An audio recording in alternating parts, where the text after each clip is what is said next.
روى القمي في تفسيره بسنده عن الإمام الصادق عليه السلام قال: ما رد الله العذاب إلا عن قوم يونس، وكان يونس يدعوه من الإسلام.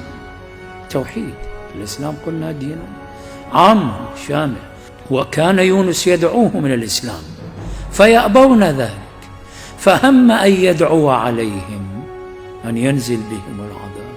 وكان فيهم رجلان عابد وعالم، فكان العابد يشير على يونس بالدعاء عليهم، حل بهم غرقهم، وكان العالم ينهاه.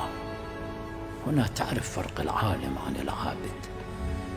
العالم لذلك الآيات تفضل العالم على العابد بألف درجة وبأكثر من ذلك.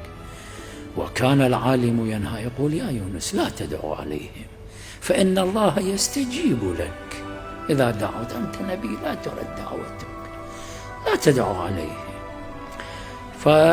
ولا يحب هلاك عباده، الله تعالى لا يحب هلاك عباده، صنعهم بيده وجعلهم في أحسن التقويم.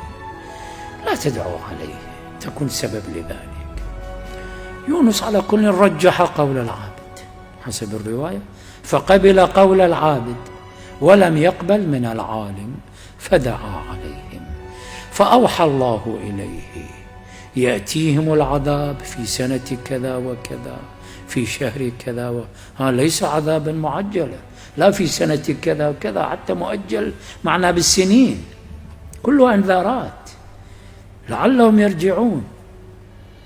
في سنة كذا وكذا، في شهر كذا وكذا، في يوم كذا وكذا. فلما قرب الوقت خرج يونس من بينهم مع العابد حتى لا يشتركوا معهم في العذاب، وبقي العالم فيها مع الناس في قرية يونس.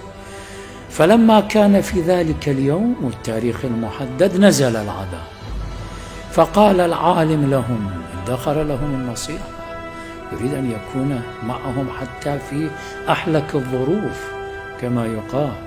فقال العالم لهم: يا قوم افزعوا إلى الله فلعله يرحمكم ويرد العذاب عنكم. فقالوا: كيف نصنع؟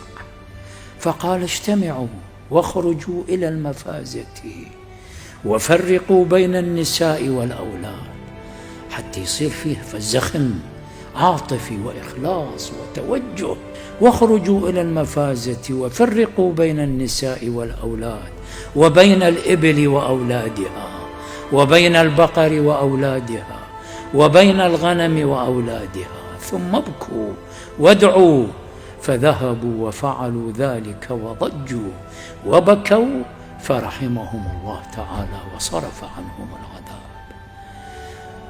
هنا تبين طبعا فرق كما قلنا بين موقف العالم وموقف العابد، والدور العظيم طبعا للقيادة المخلصة الواعية الغيورة المحبة المشفقة على الناس.